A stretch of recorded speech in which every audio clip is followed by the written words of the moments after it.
बिस्मिल्लाहिर्रहमानिर्रहीम। अस्सलाम वालेकुम। आज मैं तकरीबन 2 से 3 महीने के बाद एक और वीडियो बना रहा हूँ और काफ़ी अरसे के बाद आज आप लोगों से दोबारा मुखातिब हूँ। मसरूफ़ियात कुछ इस तरह की होती हैं कि टाइम ही नहीं मिल पाता। काफ़ी सारे मैसेजेस आ रहे होते हैं, काफ़ी सारे लोगों की रिक्वेस्ट आ रही होती हैं, मगर मसला ये होता है कि टाइम की शॉर्टेज की वजह से जो है ना, वो इतना ज़्यादा टाइम ऑनलाइन आप लोगों से बात नहीं कर पाता है, आप लोगों को टाइम नहीं दे पाता, जिसके लिए पहले तो माज़रत। आज की वीडियो बनाने का एक मकसद है मेरा, वो ये है कि आज मैंने जो है वो काफ़ी अरसे के बाद एक स्क्रीनशॉट शेयर किया जिसमें मैंने दिखाया कि मैंने फाइवर से किस तरह से जो है वो with in a week almost $180-200 के करीब अर्न किए। इसके बाद क्या हुआ, इसके बाद ये हुआ कि काफ़ी सारे लाइक्स आए, काफ़ी सारे शेयर मिले उस पोस्ट को। ऑलमोस्ट 70-75 के करीब जो है वो मुझे लोगों के प्राइवेट मैसेजेस आए, सर हम फाइवर से अर्निंग करना चाहते हैं, आप हमें बताइए, आप हमें गाइड करें। अच्छा, मैंने पोस्ट में ये चीज़ मेंशन की थी कि इसके बैकएंड के ऊपर कोई स्टोरी है, यानी ये नहीं है कि मैं फाइवर पे गया और एक दिन में मुझे जो है वो नई प्रोफाइल बना के इतने ऑर्डर आने शुरू हो गए। ज़ाहिर सी बात, उसके पीछे में कोई रिसर्च है, कुछ काम किया है मैंने। तो उसके बाद मुझे ये हुआ कि यार क्यों ना मैं एक वीडियो बनाऊं जिसमें आप लोगों को मैं गाइड करूं कि यार देखो, यहाँ पे एक प्रॉब्लम ये है कि हम बड़ी जल्दी लोगों से इंस्पायर हो जाते हैं।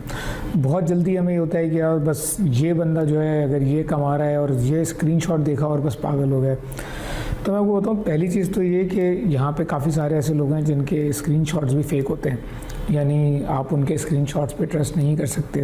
मेजॉरिटी अक्सर ये होता है कि सिर्फ सस्ती शोहरत पाने के लिए, और सस्ती शोहरत इस तरह से कि यार देखो मैंने एक चीज़ पोस्ट की, मेरे पास जो है वो इतने ज़्यादा लाइक्स, इतने ज़्यादा कमेंट्स आना शुरू हो गए और लोग 75 के करीब मैसेजेस आ गए कि जी आप हमें बताएं और आप तो इतना कमा रहे हैं ये वो। यार देखो, यहाँ पे ना 2-3 किस्म की चीज़ें चल रही हैं। एक तो ये होता है कि फ़ेक स्क्रीनशॉट्स बनाए जाते हैं, तो उसमें क्या है, जितने न्यूबीज़ आ रहे हैं जो कुछ नहीं कर पाते, वो ट्रेनिंग करवा के पैसे कमाने के चक्कर में पहले तो फ़ेक स्क्रीनशॉट्स बनाते हैं, फिर उसके बाद 2-3 WS उठाते हैं, 2-3 ई बुक्स उठाते हैं, अपने कोर्सेज़ बनाते हैं और आप लोगों को बेवकूफ़ बनाते हैं और आप लोग बड़ी आसानी से बनते हो।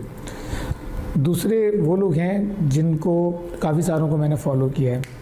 इनके कोर्सेज़ आते हैं, उसमें पहले तो ये बताते हैं कि जी हमने 10,000 12,000 जो भी XYZ अमाउंट है वो फ़लाना प्लेटफॉर्म से अर्न किया। बिल्कुल किया, कोई शक नहीं है इस चीज़ में कि वो बिल्कुल सही कह रहे हैं, उन्होंने किया है।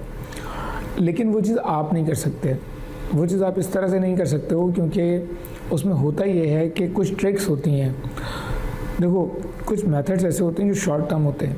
वो उसमें क्या होता है, हम लोग ये करते हैं कि एक नया मेथड निकालते हैं, उसके थ्रू एक गेम खेलते हैं, गेम के थ्रू जो है, गेम से मकसद ये कि उस मेथड को इम्प्लीमेंट करते हैं और उसमें ये होता है हमारे पास कि शॉर्ट टर्म में ज़्यादा पैसे आते हैं।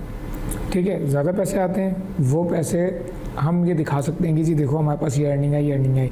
लेकिन वो शॉर्ट टर्म मेथड्स होते हैं, वो चलते हैं 2 महीने, 4 महीने, 6 महीने, इसके बाद वो मेथड्स बंद हो जाते हैं। ठीक है, अब फॉर एग्जांपल आज से 2 साल पहले मैंने कोई मेथड इम्प्लीमेंट किया जिससे मैंने $10,000 अर्न किए। ठीक है, अब वो तो मैंने किए, लेकिन वो मेथड जो है वो अब अगर आज आप इम्प्लीमेंट करने जाते हो तो वो आप नहीं कर सकते, क्योंकि वो मेथड काम नहीं करेगा। वो मेथड शॉर्ट टर्म मेथड था, उसमें जो है वो जितना कुछ मैंने करना था वो किया, जो उसका जूस था वो मुझे मिल गया। उसके बाद जो है अब वो मेथड बंद हो चुका है। अब अगर वो आज आप मेथड इम्प्लीमेंट करने जाते हो तो वो चीज़ आप नहीं कर सकते, वो चीज़ आप नहीं चला सकते। तो यहाँ पे एक मसला ये होता है कि मेजॉरिटी जो है ना, आपको वो चीज़ें बताई जाती हैं जिसके अंदर जो है वो मेथड ऑलमोस्ट अपनी एज पूरी कर चुका है, वो अपना जूस जिसे कहते हैं वो निकाल चुका है। तो एक और चीज़ ये कि ये आपको बहुत ख्याल रखना पड़ेगा कि जो मेथड आप फॉलो करने जा रहे हो क्या वो चलता है या नहीं चलता। तो इस चीज़ को आप ज़रूर देखो। अच्छा, उसके बारे में आप ये कर सकते हो कि जो दूसरे लोग हैं, यानी एक आइडिया अगर आपके पास आया है या कहीं से सीखा है या किसी ने सिखाया है, चाहे वो लोकल हो चाहे वो इंटरनेशनल हो, तो आप उसको ये फॉलो कर सकते हो कि आप उसके अंदर जो है वो 2-3 तरीके से उसको आप टेस्ट कर सकते हो कि जी क्या मेथड उसके अंदर इम्प्लीमेंट हो रहा है, किस तरह से जो है वो उसको वर्क करना है, वो आप टेस्ट कर सकते हो उसको। उसमें ये कि आप उसको लेके जाओ 2-3 लोगों के पास जो उससे रेलिवेंट काम कर रहे हैं और वो मेथड आप उनको शेयर करो कि यार ये मेथड है, ये चलेगा या नहीं चलेगा, तो वो आपको बेहतर बता देंगे कि वो चीज़ चलेगी या नहीं चलेगी। अच्छा, इसके बाद जो है वो तीसरी चीज़ ये आती है कि जो काम आप करने जा रहे हो वो मकसद किस तरह का है, किस नेचर का है। देखो, आजकल लोग बात करते हैं फाइवर की, फ्रीलांसिंग साइट्स की, इनमें कंपटीशन बहुत ज़्यादा है। इतना आसान नहीं है कि एक न्यूबी आए और वो पैसे कमाना शुरू हो जाए। अच्छा, मेरे पास क्या होता है, जिन लोगों के मैसेजेस आते हैं, सर वो हम बहुत गरीब हैं, हम दर्जी की दुकान पे काम करते हैं और पार्ट टाइम में हम कोई काम करना चाह रहे हैं, हमारे पास 2 घंटे होते हैं दिन के, आपने तो दिखाया है कि जी एक दिन में आपने इतने कमा लिए, तो सर हम भी कमाना चाहते हैं।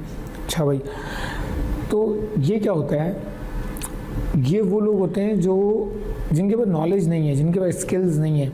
देखो, जब भी आप कोई काम करने जाते हो, देखो यार, अगर एक कोई जॉब आती है जहाँ पे सैलरी आपको 2 लाख रुपए ऑफ़र की जाती है, तो वहाँ पे हर कोई अप्लाई नहीं कर सकता। उस चीज़ की कोई डिमांड होती है, कोई क्राइटेरिया होता है, उस क्राइटेरिया पे जो लोग पूरे उतरते हैं सिर्फ वो काम कर सकते हैं। इसी तरह जब आपको कोई मेथड दिखाया जाता है जिसके अंदर अगर अर्निंग हो रही है, तो वो क्या होता है, वो हर किसी के लिए नहीं होता। या तो उसके पीछे इतनी ज़्यादा रिसर्च और इतनी ज़्यादा मेहनत इन्वॉल्व है कि जी वो 6 महीने तक के मेहनत करने के बाद एक चीज़ को इस लेवल पे लाया जाता है जहाँ पे आप $20-25 $50 पर डे पे आते हो। तो उसमें एक इन्वेस्टमेंट इन्वॉल्व होती है, एक रिसर्च इन्वॉल्व होती है, तमाम चीज़ें इन्वॉल्व होती हैं। वो हर बंदा नहीं कर सकता। मिसाल के तौर पर ब्लॉगिंग हर बंदा नहीं कर सकता, उसमें कॉन्टेंट राइटिंग है, कॉन्टेंट राइटिंग के क्या मेथड्स होते हैं, क्या कीवर्ड रिसर्च होती है, हर बंदे को नहीं पता। तो जब आपको कीवर्ड रिसर्च नहीं आती, आपको मेथड्स नहीं पता, तो आप उस चीज़ पे काम नहीं कर सकते हो। नहीं करने से मकसद ये नहीं कि इम्पॉसिबल आपके लिए, बल्कि आपको टाइम टेकिंग चीज़ है यार आपके लिए।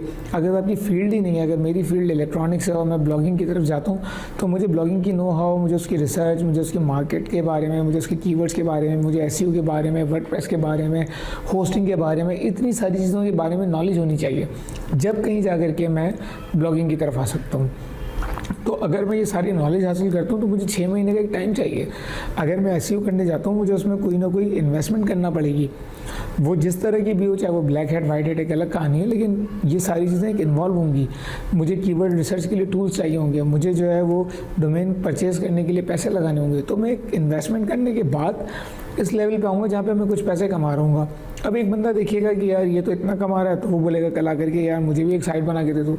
तो भाई मैं उसको साइट बना के दे भी दूँ तो वो कमा नहीं सकता। उसको रिसर्च का आइडिया नहीं है, उसको चीज़ों का आइडिया नहीं है, उसको बैकएंड की कहानियाँ नहीं पता। तो मेरा कहने का मकसद ये है कि जो चीज़ें चलती हैं उनमें मेहनत दरकार है। आप वीडियो एनिमेशन करो, वीडियो एनिमेशन में पैसा है, आपको जो है वो पाउटून परचेज़ करना पड़ेगा, गो एनिमेट परचेज़ करना पड़ेगा। $400 से $600 के ये टूल्स हैं, इनको बाय करके आप ये काम कर सकते हो। आप जो है वो इन्फोग्राफिक्स पे काम कर सकते हो। अगर आपकी स्किल्स अच्छी हैं आपको काम मिलेगा। अब मसला ये आता है, लोग आते हैं कहते हैं यार हमारी ये फ़लाना गिग है। अब वो गिग इसलिए नहीं चलती कि वो इजी है, वो आप अकेले नहीं हो, आप जैसे हज़ारों लोग बैठे हुए हैं। तो बाय लक किसी को 2-4 ऑर्डर मिल गए तो एक अलग बात है, लेकिन उसमें फिर आपकी रेटिंग, आपकी स्किल्स, आपके रिव्यूज़, बहुत सारी चीज़ें मैटर कर रही होती हैं। जब आप उतनी सारी क्राइटेरिया पे पूरे उतरते हो, जब कहीं जा कर के आपको काम मिलता है, और वो भी ज़रूरी नहीं कि आपको बल्क में काम मिलना शुरू हो जाए। तो ये सारी चीज़ें मकसद, लोग बाज़ औक़ात बहुत ज़्यादा चीज़ों को लाइटली ले लेते हैं। मेरा कहने का ये मकसद नहीं है कि आप नहीं कर सकते हो, मैं हमेशा मोटिवेट करता हूँ, लेकिन मेरा कहने का ये मकसद है कि भाई मोटिवेशन के लिए आपकी स्किल्स भी ज़रूरी हैं। अगर आप स्किल्स नहीं है आपके पास, तो या तो आप ब्लैक हैट मेथड यूज़ करते हो। ब्लैक हैट मेथड्स के लिए भी आपको नॉलेज चाहिए होती है चीज़ों की। ब्लैक हैट मेथड्स कुछ ऐसे मेथड्स होते हैं जिसके ज़रिए से आप शॉर्ट टर्म में पैसे कमाते हो, फिर वो मेथड बंद हो जाते हैं। अभी भी मैंने कुछ चीज़ें डिस्कवर की हैं जो आइंदा मैं हो सकता है शेयर करूँ आप लोगों के साथ कि भाई ये किस तरह से आप शॉर्ट टर्म में क्या क्या कर सकते हो। लेकिन अगेन वो चीज़ें शॉर्ट टर्म है, उसके लिए भी आपको नॉलेज चाहिए। मतलब कहते हैं ना, नकल के लिए भी अकल की ज़रूरत होती है, तो उतनी अकल आपके लिए नेसेसरी है। तो जब भी कोई काम करो ना, तो उसकी रिसर्च थोड़ी सी कर लो, ये देख लो कि आप कर सकते हो कि नहीं कर सकते हो, उसके बाद आप उसमें कूदो। हर चीज़ आपके लिए नहीं है, तो जब हर चीज़ आपके लिए नहीं है तो हर चीज़ में कूदने की ज़रूरत नहीं है। आप लिमिटेड वे में रह करके तरीके से काम करो, वो उसमें आप ज़्यादा सक्सेसफुल होगे। और जो भी चीज़ करो, एक और प्रॉब्लम ये होती है कि लोग क्या करते हैं, 4 से 5 लोगों को फॉलो करते हैं। एक बंदा CPA कर रहा है, अच्छा उसको भी फॉलो कर रहे हैं। एक बंदा जो है वो फाइवर कर रहा है, उसको भी फॉलो कर रहे हैं। एक बंदा ब्लॉगिंग कर रहा है, उसको भी फॉलो कर रहे हैं। सबको देख रहे होते हैं, अच्छा जी सर आपने कितना कमाया, अच्छा आपने $22,000 कमाया, बस मैं तो जी आपको ही फॉलो करूँगा। अच्छा जी दूसरे के पास गए, यार वो जी मैंने तो जी 30,000 का, अरे $30,000 कमाया आपने, बस जी मैं तो आपको ही फॉलो करूँगा। तो भाई हर चीज़ हर किसी के लिए नहीं है। जो चीज़ आप कर सकते हो उसमें हाथ डालो, हर किसी चीज़ में घुसने की ज़रूरत नहीं है। तो बस मेरा कहने का ये मकसद है कि यार इन चीज़ों को फॉलो करो आप, क्योंकि मैं ये देखता हूँ कि यार यहाँ पे अगर आप कोई स्क्रीनशॉट लगा दो, कोई आप लोगों को ये बता दो कि मैंने ये चीज़ की है, तो बस अब आप रेडी रहो कि आपके पास हज़ारों पीएम आना शुरू हो जाएंगे। और दूसरी चीज़ें, पीएम के रिप्लाई नहीं कर सको भाई। अगर आपको 70 लोगों के पीएम आ रहे हैं, तो जहाँ पे ऑफिस में अपना काम भी होता है, क्लाइंट्स भी होते हैं, सब चीज़ें हैंडल करना पड़ती हैं। रिप्लाई नहीं करो, बाज़ औक़ात मोबाइल पे मैसेज चेक कर लो तो ये कि अब आप तो रिप्लाई नहीं करते, आप तो बड़े आदमी हो गए हैं भाई, आप तो यूँ हो गए, ये भी सुनने को मिलता है। तो पेशेंस रखें, तरीके से काम करें, मेहनत करें। और नकल अगर कर रहे हैं तो उसके लिए भी अकल की ज़रूरत है। तो पहले उतनी अकल नेसेसरी जो है वो उतनी अकल आप जब गैदर कर लें तो उसके बाद जो है फिर आप नकल करें। तो इसके अलावा उन चीज़ों को फॉलो करें जो आपके लिए फ़ायदेमंद है, जो आपके लिए चल सकती हैं। हर चीज़ आपके लिए नहीं है, तो हर चीज़ को फॉलो मत करें। Thank you. और बाकी मेरी वेबसाइट को और मेरे फेसबुक पेज को ज़रूर सब्सक्राइब करें, farazahmed.com।